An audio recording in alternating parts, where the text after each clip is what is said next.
David got his way. He got his census, but he also got God angry.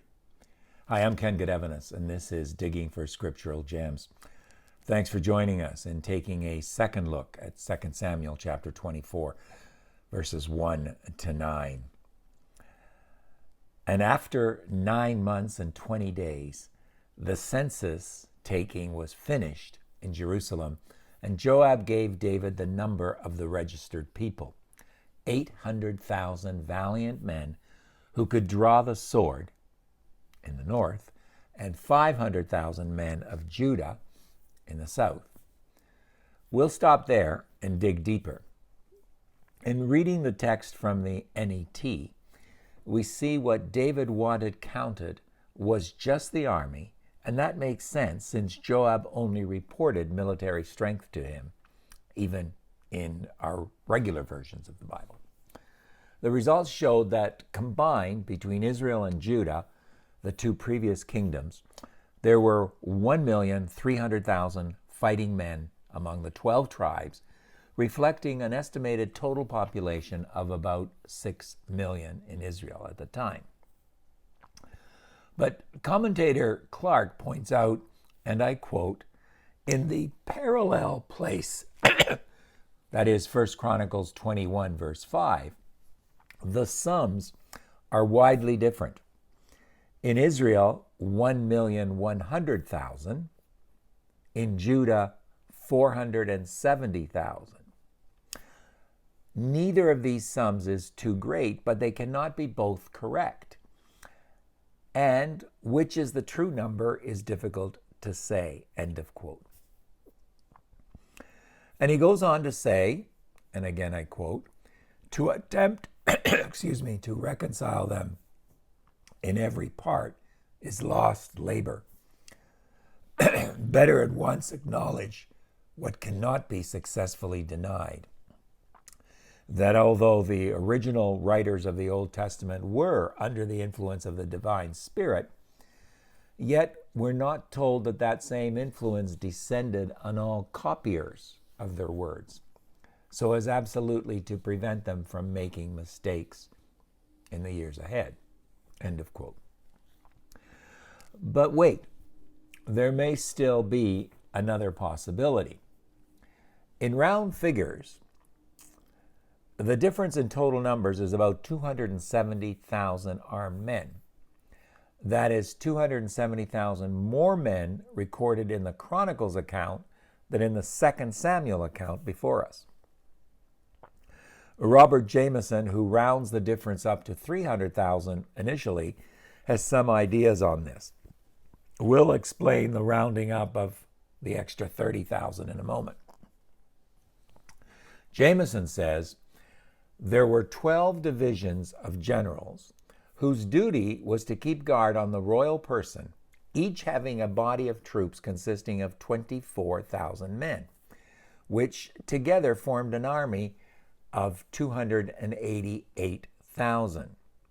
And as a separate detachment of 12,000 was attendant on the 12 princes of the 12 tribes mentioned in the same chapter. So when you put those two together, they're both equal to 300,000. Now, he goes on to say, these were not reckoned in this book, that is 2 Samuel, because they were in the actual service of the king as a regular militia. But 1 Chronicles 21:5 joins them to the rest, saying, all those of Israel were 1,100,000. Whereas the author of Samuel, who reckons only the 800,000, does not say all those of Israel, but barely or merely, and Israel's were. Now he goes on quoting Davidson, another commentator, as follows, quote, it must also be observed that, exclusive of the troops before mentioned, there was an army of observation on the frontiers of the Philistines' country, composed of 30,000 men, as appears from 2 Samuel chapter 6, verse 1, which, it seems, were included in the number of 500,000 of the people of Judah by the author of Samuel. But the author of Chronicles, who mentions only 470,000, gives the number of that tribe exclusive of those 30,000 men, because they were not all of the tribe of Judah, and therefore he does not say all those of Judah, as he had said, all those of Israel, but only and those of Judah. End of quote. Hey, listen, all that to say to us, look, you'll find discrepancies at face value of the text. But if you dig deep enough, you'll see that the Bible is a perfect work of art from the aspect of and at the stage of its inspired writing. Sadly, we cannot say the same about the quality of its being copied over the centuries. That's the focus of today's episode. When you find a discrepancy, don't throw your faith out. Dig deeper into the Word. Check parallel accounts of the same story. And then try to put it all together. Ask God to help you. It does work. It's worked for me all along. Now, and of course that will involve some research into other commentators and what they say, because they'll find things in the Bible that you and I won't find first time through or second time through. Now, in conclusion of this episode, let's go back once again to the issue of who stirred David to count the military. Last time we settled on the fact that it was Satan, or I believe we settled on that fact, not God as proposed in a few versions. The NET notes have an interesting perspective, rescuing both accounts. And I like this. They say the Samuel version gives an underlying theological perspective. That is, this is me talking, this is the omnipotent God had the power to do anything and was ultimately in control of anything that happened. Thus, Samuel writes what he did. While the chronicler's version simply describes what happened from a human perspective. No, I like that.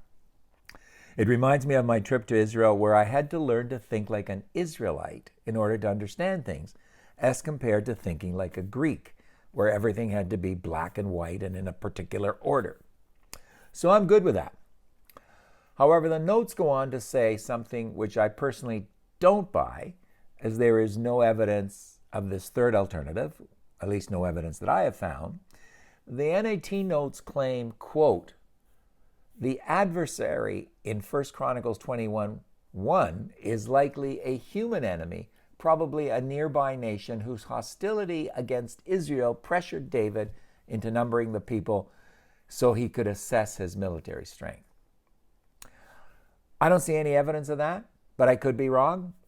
I suppose Satan too could use other people to bring about evil in the lives of others. That's possible. But we'll let you decide for yourself. And do please consider sharing your thoughts with us in a comment on the YouTube page. You can share your thoughts below what you're watching right now. Next time, we'll take one final look at this passage and dig deeper into one commentator's take on what David's real sin was in this matter. It's not that simple. Join us for that. And in the meantime, I would encourage you to keep on reading your Bible. Write to us. And please, if you haven't already, please subscribe to our YouTube channel.